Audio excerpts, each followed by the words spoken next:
Hello, and thank you for tuning into the Home and Finance Show. I'm Diana Rice-Wilkerson, lender with Fairway Independent Mortgage, and joining me is my co-host. Hi, I'm Janis Bradley, broker-owner of JB Real Estate Consultants.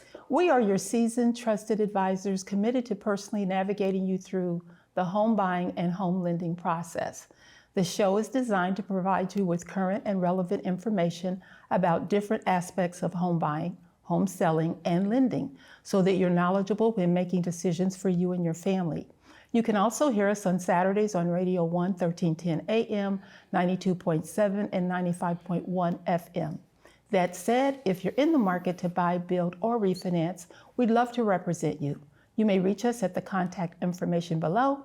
And now on with the show. Hello, Janis Bradley. Hello. What a great day. It is an absolutely wonderful They day. say it's going to be hot. Yeah, well, good. I'll take some. Well, our show is going to be hot, too. We've got really a hot is. topic. And you guys, one of the things we pride ourselves in is just making sure that we bring you our guests who are the best. And we've got the best in the house, Mr. Joeseph O'Connor. And he's going to be, well, first of all, he is our elected assessor. Correct, Marion County. For Marion County, Assessor. yes. So he's going to be talking to us pretty much all things taxes that we know that you have an interest in.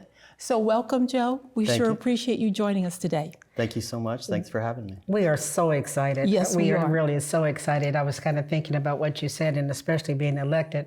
And I say that to say is that maybe after they start hearing some of the things that go into it, they're saying, okay, I don't know about that guy. But no, it is a big deal what you do. Yes, it is. And Diana and I have all kind of questions that, that we deal with, not understanding the assessment part and what have you. You are just wealth of knowledge. So you know what? Why don't we do this?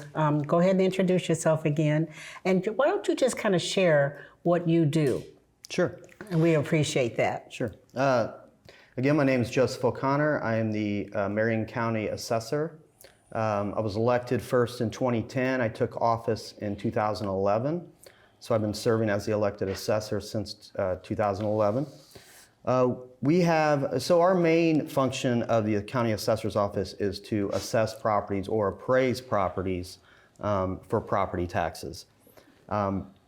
We do have other functions that we do. We do all of the conveyance documents in Marion County. So whenever you file a deed or change a name on any property, you're going to start with the assessor's office, and we have staff that processes those to make sure that county records reflect the most current deed or conveyance document. Okay. We also have sales disclosures that come through, and those help us derive annual trending of the assessment. So all of the sales disclosures that accompany a deed or a transfer of property is ran through the assessor's office, and we use those sales to do our annual assessment work. That's a lot of work. It is. That's a lot of documents that you're dealing with. About 30 to 40,000 sales in Marion County a year. That number seems to be trending down, and I think just the market there's not as many transactions going on, so we're seeing a little bit fewer this year at this point in time than we have in years past. I just need to say that as far as the site goes where I go to get tax information, it's so much better than it was in the past.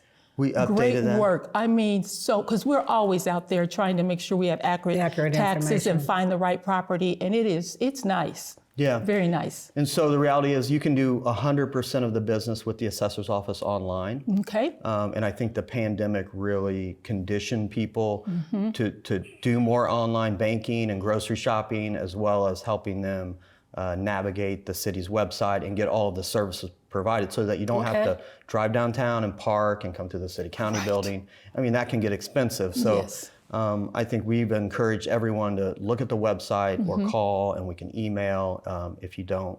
We can get you information and the services you need much faster that way. Excellent.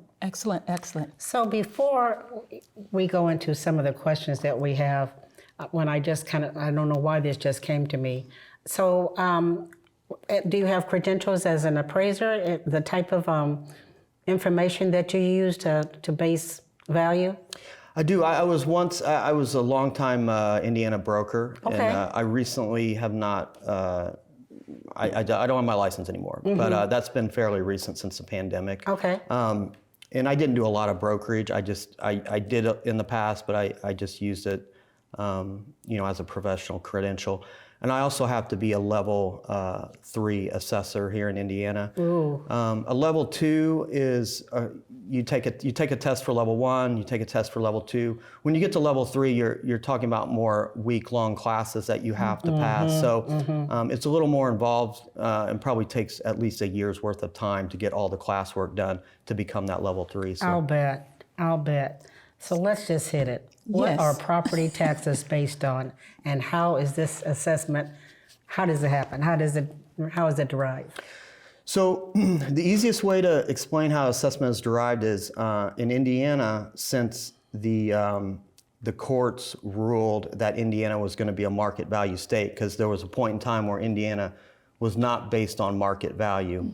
When the courts ordered the legislature to make Indiana go market value, what we are tasked with doing, and this has changed over the years based on the legislature, but currently we are tasked with using sales to derive an assessment. And so that assessment is 100% of market value. And I think there's a misconception sometimes that, and sometimes it may just happen, that assessments may be a little lower than market value. But the law is clear in that if the house is worth X, then the assessment should be worth X.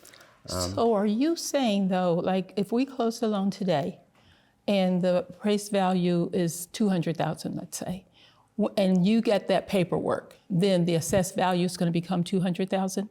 No, it's not a direct link with the sale. Got you. So we have all of, I say we, all the assessors in the state of Indiana have a guidance from the Department of Local Government Finance, which is our state oversight agency, as well as the Indiana General Assembly, which writes the laws and sort of governs everything we do. So everything we do is according to law.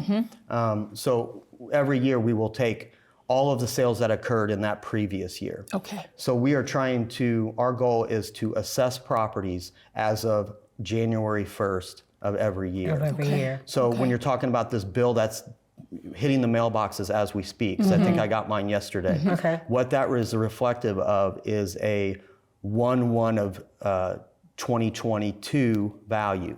So we're saying that house or property is worth, the assessment is saying that is worth that value as of 1/1 of 2022. Now, how we get there is we use all of the 12 months preceding sales. Okay. And so we're really talking about, when you're talking about a tax bill in the hand today, you're looking at really what the sales were doing in 2021. Got you. Because we're using all of those 2021 sales leading up to 12/31 of 2020. You made a comment about the state wanting Indiana to be market value state. Is that what you said? Yes, we are a market value state. So what were we before, and why did that take place? It makes it better, or just? So it stemmed from a lawsuit that occurred in the town of St. John, and this was years ago in the 90s or early 2000s. And that went through the legal process. And what the Indiana Supreme Court ruled in favor was that the way the property tax system at that time, which was really based on what we called reproduction costs or replacement cost, where we measured the house and it was based on the bricks and the sticks and the type of construction and how much it cost. And so that's how we were taxing properties at that time. And what the Supreme Court said is that is unfair, and we need to go to a market value system. Okay. And so they ordered the legislature to write the law for the assessors to start assessing property based on market value.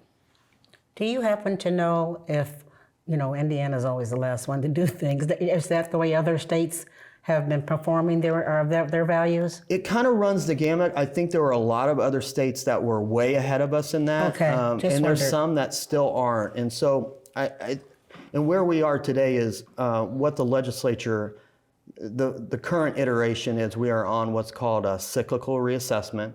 So every year we, for 4 years, because we do a quarter of the county every year. So in Marion County, that represents just about 80-something thousand parcels. Okay. So this year what we're going to do is we're going to do a general reassessment, and we're going to go out and make sure that if you tore a garage down and it's no longer there, but we have it, we remove it. Or if you've added a deck, we add it. Really? So we kind of, the general reassessment purpose is to make sure that the physical characteristics and everything is right on the card.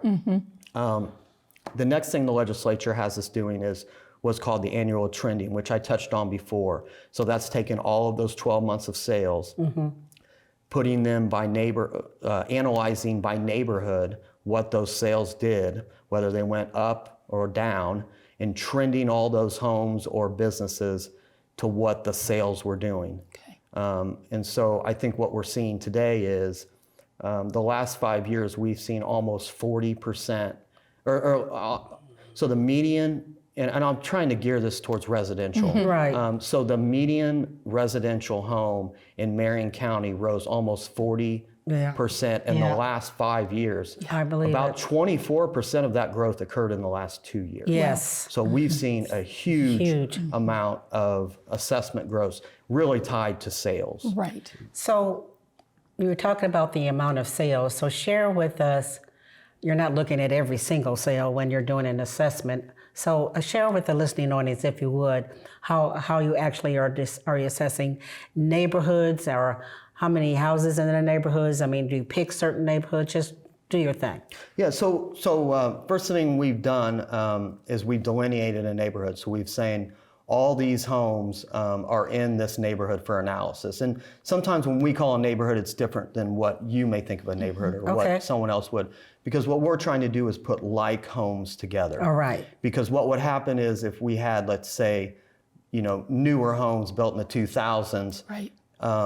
And tried to analyze those with old homes built in the 1920s, you just would not be able to hit statistical analysis with that. So when we're trying to delineate a neighborhood, we're trying to keep all those homes, like the architectural features, the same, so you don't have bungalows next to larger colonial type homes. So that does happen in as you know, in some of our in the city in Washington Township and Broad Ripple areas and stuff like that. So it becomes more difficult to delineate that neighborhood. But once we have that delineation, all of the sales that occurred within that neighborhood are used to say, okay, what is the value doing based on what the sales did? And what we do is we put a trending factor, and that's applied uniformly to every home in that neighborhood. So every home in that neighborhood will rise and fall based on that trending factor.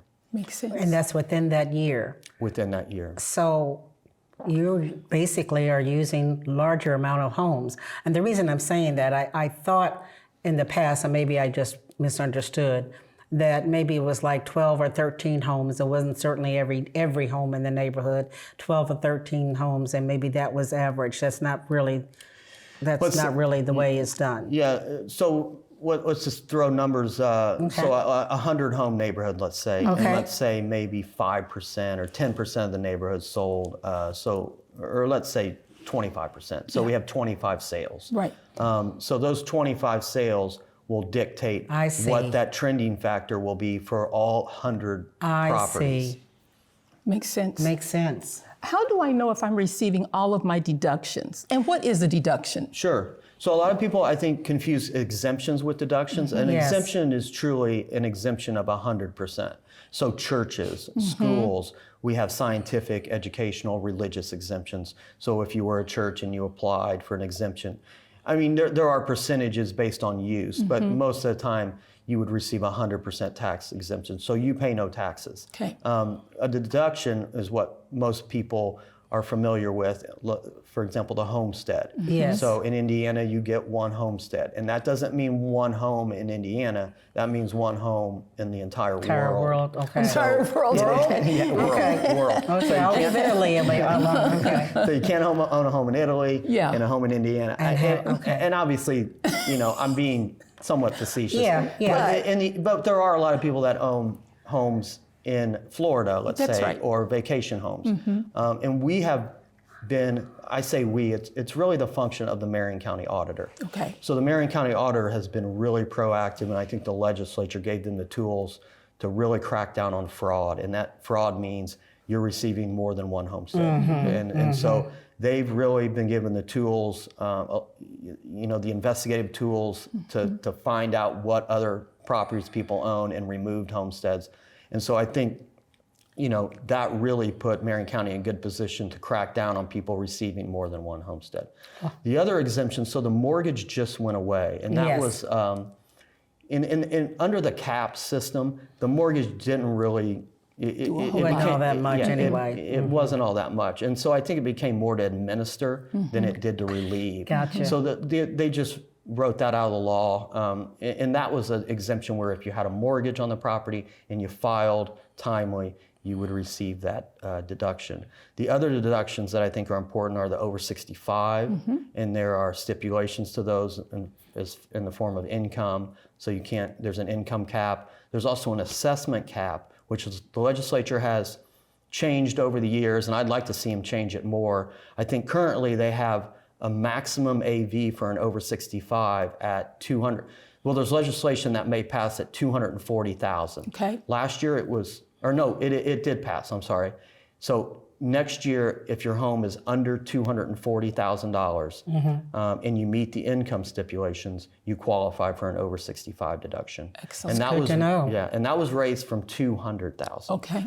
So I think that cap needs. So I think the problem that we saw, and not just in Indiana or Marion County, I think this was a nationwide phenomenon of home prices.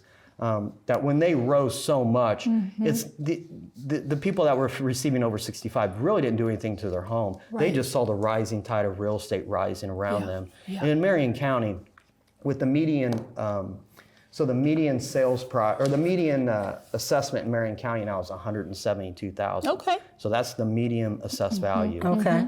So I think the legislature needed to raise that cap, and they may need to raise it further, I think, just to make sure that those over 65 applicants receive that deduction. And absolutely, because they're over 65, so they've got limited incomes and things of that nature. I agree. Which will really help them stay in their homes, and they want to. I agree. They definitely want to stay in their homes. Okay, so, and then how do I know if I'm receiving all of my deductions? So the best thing to do is you can call the auditor, or you can call the assessor, you can Okay. call the treasurer. So the auditor, the assessor, and the treasurer all kind of have functions related to the tax bill. It starts with the assessor. So we finalize a gross AV file at the state. So we have to send our assessments over to the state to be certified. So that, they're based on sales, and we have to be within a statistical threshold. And so that's why I or any assessor just doesn't, tax you out of your home. Arbitrarily, yeah. We are following the law and using those sales. And if we don't fall within those statistical analysis, they don't approve our file. And so once we have sent that over and the state approves it, the auditor applies the deductions and makes sure that all of them are, all the applicants who are receiving the deductions, and then you get down to net AV, and then the treasurer mails out the bill. Okay. And so we work closely together, all 3 elected officials or all offices. So we're capable of answering most or all questions regarding the whole process. So I think starting with a phone call to any one of those offices or looking at your tax bill to see if you can see those on there. So am I to understand that this is something, the assessments is done every year? This is done annually or not? It is done annually. Okay. And a lot of people, I think, confuse reassessment with what the legislature has deemed us to do called trending. So the reassessment is more involved with making sure that the home has all of the physical characteristics, whether if someone built a new 2-story and that it's reflected. Because if you don't have the base right, the trending factor won't work. So the goal in assessment is get the base right. And the base is, the size of the home, the grade or the architectural features, the land value. So all of those are on a property record card. And you can review that to make sure we have, the correct number of bathrooms or the correct square footage and all of that stuff. And once that's set, well then every year we'll just use the next 12 months of sales to say, okay, the replacement cost says it's worth $120,000, but the sales say it's worth $130,000. So we have to apply a factor to bridge that gap between the replacement cost and the sales cost. And that factor, like I said, is applied to every home in the neighborhood to bridge that gap. There is a lot more to this than anybody would have ever thought. So another question that I have, when this first started about the market value statewide and everything, I was under the impression, now am I making sure that, maybe I'm getting this mixed up. We were dealing with property taxes, but that's not really, this is what my question was. I was under the impression that when we went through this thing, I don't know, 5, 6, 8, 9 years ago, it was, we were doing that to make sure that all, let's say, Marion counties, that everything was kind of around the same when it comes to taxes. Now, that's doesn't have anything to do with this. It does. I think you're referring to the caps. Okay. So what Indiana did, after they went market value, what they did instill were constitutional caps. Yes. And so that's in the Indiana Constitution now. So what that is saying is a homestead property will pay no more than 1% of the gross assessed value. So if the home is worth, if it's assessed at $150,000, they'll pay no more than $1,500 a year. And that gets kind of murky with the referendums that occur. So what the referendums will do is say, okay, the cap says you pay no more than $1,500, but when a referendum is passed for a school, or it doesn't have to be school, it can be anything, but schools are what we mostly see. It's saying, we're asking the taxpayers to pay over that $1,500 in which they are entitled to pay. That explains when I'm looking at some tax bills and it's more than 1%, but you see the homestead there. I got 1% in my brain as a lender. I've got 1%. I always use 1%. Yeah. But then when I get an actual property and I check, sometimes it's over the 1%, but now I know why. Yeah, and there'll be a line on them on the bill that says voter approved referendum. And that dollar amount will be the difference between the 1% and the final bill. And that's not coming then from you guys, where the consumer might say that's you raising taxes, but it's not. It's the referendum. It is. So that does explain when we're talking about Lawrence Township's taxes being higher, but they deal with it. They do, and Warren. Yeah. But they deal with a different. I think I know exactly what you're saying now. And when you're voting, you now see those different things that they're talking about for different townships. Yeah, how that works. Right. Yeah. Most of the time when you're voting for a referendum, what you're voting for is a tax increase. Yes. Man, did we learn something? Absolutely. We learned something. Absolutely, absolutely. Now, when would you suggest a person might want to appeal their tax assessed value? Sure. So last year we had the lowest number of appeals that I've ever seen, and it was around almost 4,500. So it was about 4,470 appeals filed in Marion County. We typically see between 7,000 and 9,000, and we've seen as high as 12,000 appeals. Okay. So we are capable of handling a large number of appeals. I think the message this year, with the way prices have gone and the way the assessments are, I think, I would encourage everyone to look at the bill, look at the property record card, call our office. If you don't think it's right, file the appeal. I'm encouraging people to get the appeal filed if they think their assessment is wrong. And there's no harm, no foul. Right. If you file the appeal and you'll have a conversation, you'll start a preliminary conference or a conversation with my staff, and it's just as simple as submitting some evidence, and evidence can be, hey, I paid for this property, or I have an appraiser, or I have a broker's opinion that says it's worth that. All forms of evidence are accepted. Obviously, there's more weight put on some, like an appraiser. Right. A fee appraisal would carry a lot of weight, or a sales price. But all evidence is accepted, and I think, a conversation if your home was worth what it's assessed at, you can file the appeal, and there's no harm, no foul, but you may not get a reduction. But I think, for the most part, when people have filed appeals in the past, what we see, I don't want to say win or loss, but I think there have been adjustments.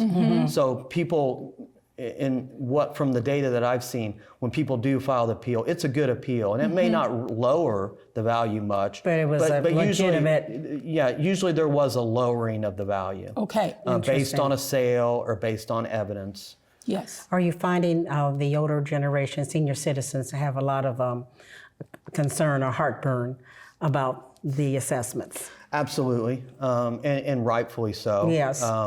Because like I said, I think a lot of the older generation, especially the ones that have the over 65, they aren't doing anything to their home. They're Right. just residing in a market that Correct. is rising around them. Right.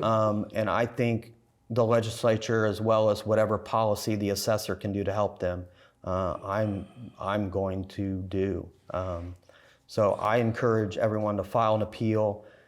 It's an easy process. It can be quick. I do expect a high number, but I have put my staff all hands on deck, and our goal will be however many appeals are filed in this tax year, we will conclude all of them by the end of this year.